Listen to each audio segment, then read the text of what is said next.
Hey everyone, welcome back to our channel. If you're new here, please subscribe. I'd really love that. If you're returning, how you doing?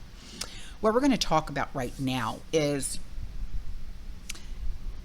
have we hit hyperinflation and the cost of living between America and Venezuela?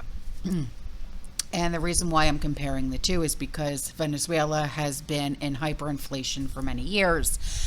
And when I was doing a community intel video, which was on earlier, I was asked a question on, have we hit hyperinflation? And I said that I would do some digging, and I did. So, did you know that the United States is 3.8 times more expensive than Venezuela is? And when I did this digging, I said, oh my dear Lord. I'm going to show you a lot of graphs and pictures to back up what I'm talking about so you can see the comparisons between the US and Venezuela. And the cost of living is so much different between these two countries. But as you and I both know, Venezuela has been suffering from hyperinflation for a very long time, while a lot of us believe that the US is teetering, on the verge of hyperinflation. Now, these stats that I'm going to share with you have to do with everything from buying a home to buying groceries to the median household income, okay? I took a look at the average home in Venezuela. That would be in the price range of the average American home, which is about $400,000. And what I found was absolutely astonishing. $400,000 will literally buy you an entire hacienda, 10 bedrooms, 10 bathrooms with land to boot. Okay. Then I looked at how much a home with those same stats would cost here in Florida. Now remember, Florida is the #2 expensive state in the country, right below California. Okay. Plus I live in Florida, so I know the stats here in Florida. So I did some digging. And what I found is that Florida is truly just disgusting. Okay, I'm not going to lie, it's a disgusting state. Don't get me wrong, the homes are absolutely to die for, okay? But the prices, no one but celebrities can absolutely afford to buy these homes. And I mean, it's horrifying. Just take a look, okay? I'm going to put up the houses. I'm going to put up Venezuela's houses, okay, so you can see what they look like. I'm going to put up the stats, and then I'm going to put up the homes of the same stats in Venezuela that I found here in Florida. And just look at the prices, the differences. There you go.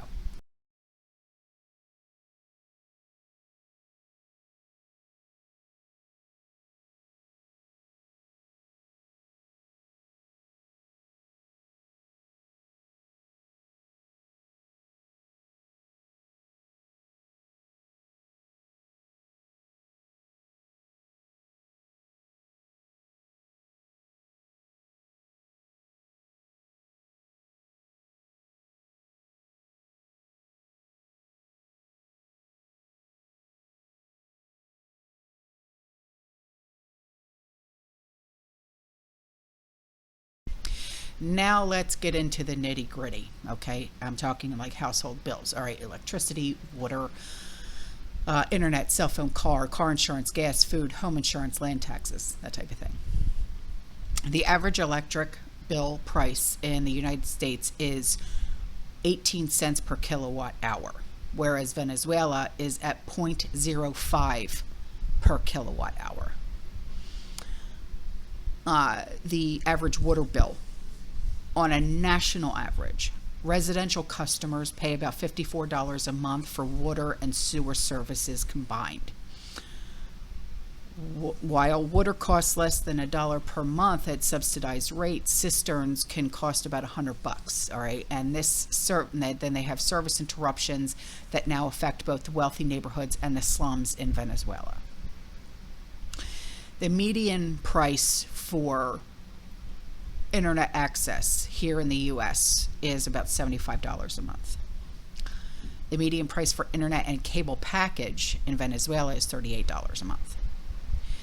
Now the national average phone bill, okay, cell phone bill, totals here in the U.S. for about $166 a month. In Venezuela, the price is $13 a month.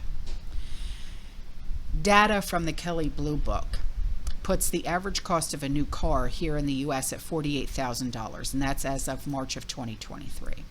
That is 1.1% lower than the average price in February, which was $48,558. Now, however, there was a 3.8% increase in transaction prices in the past 12 months. Now, in Venezuela, a new car can cost anywhere between $30,000 to $35,000, and I'm talking brand new, off the showroom floor. Okay, that's how brand new I'm talking. Okay, so car insurance. The average cost of full coverage insurance here in the U.S. is about $2,000 per year, or about $167 a month, while minimum liability coverage is about $627 a year, or $52 a month.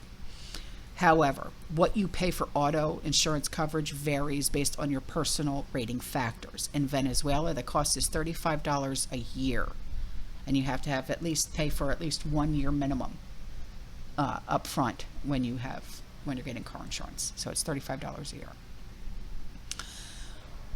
While the current national average for gas is about $3.61, it is a far cry from the 2022 peak of $3.90 a gallon. And it's higher than the average cost of gas since 2018, which was $3 a gallon.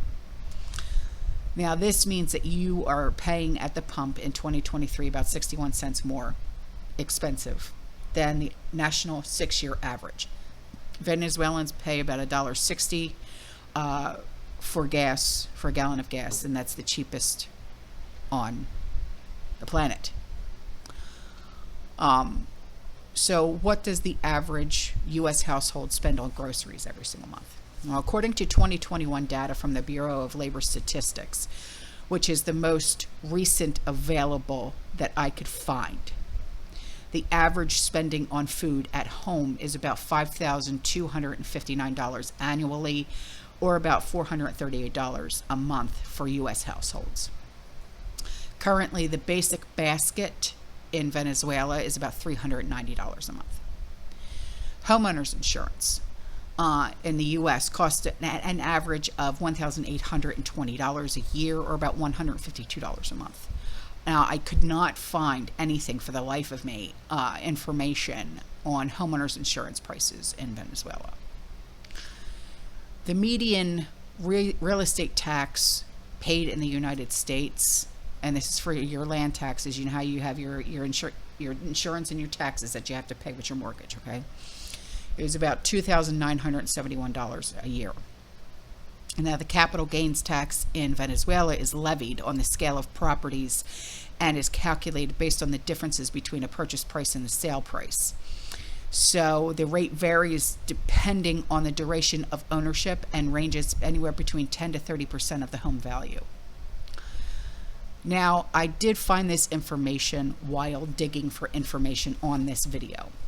Venezuelans are battling fast rising utility bills as subsidies from the cash-strapped government are dwindling, leaving many people paying large chunks of their salaries for electricity and water despite regular blackouts and main water shutoffs. A sharp spike in water, gas, and phone bills since the start of the year, as government income has dwindled from the South American countries' once booming energy sector.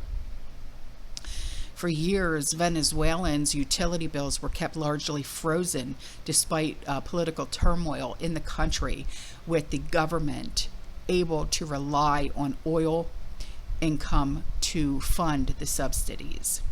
However, in recent years, those have declined, starting with those for garbage collection and then state internet. Since December of last year, water, electricity, and telephone bills have spiked. Now, inflation for basic services, including electricity, water, and garbage collection, rose 325.4% in the last 12 months through March, according to data from Venezuela's central bank. And these prices for telecommunications and internet services rose 1,003% in the same period. So the cost increases come as wages stagnate.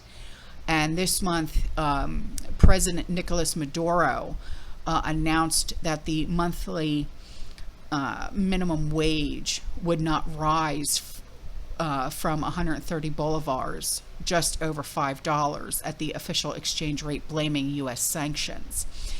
And average monthly wages in the private sector were $142 in the first quarter. And the Venezuelan Observatory of Finances said while public sector pay was about $35 a month. Meanwhile, utility services have in many places gotten worse due to years of disinvestment and mismanagement. And some people have had to turn to using power generators to ensure that they have electricity and drilling wells in order to have reliable water. So I hope that this opened your eyes to what, what we're going through, what they're going through, and what hyperinflation is, okay? Because like I said, I don't believe that we have hit hyperinflation. I believe we are teetering on it. Now, whether this country will get as bad as hyperinflation, I don't know. And I'm not going to sit here and say, yep, sure it is, and you can count on it. No, not going to do it, okay? So I realized that when I was speaking, you were seeing graphs popping up and stuff like that. It's because I wanted you to see, like for your own eyes exactly what I was talking about, okay? Because I hope that also helped you understand exactly how, like, the inner workings of everything, okay? Because I really, had to dig and find a lot of these things. So I really hope that this answered your questions as for hyperinflation and where we are and where we stand as a country. All right, guys, I'm out of here. I will see you in the next one, okay? You stay safe, you stay positive, you keep prepping, and as always, fearless. Ciao.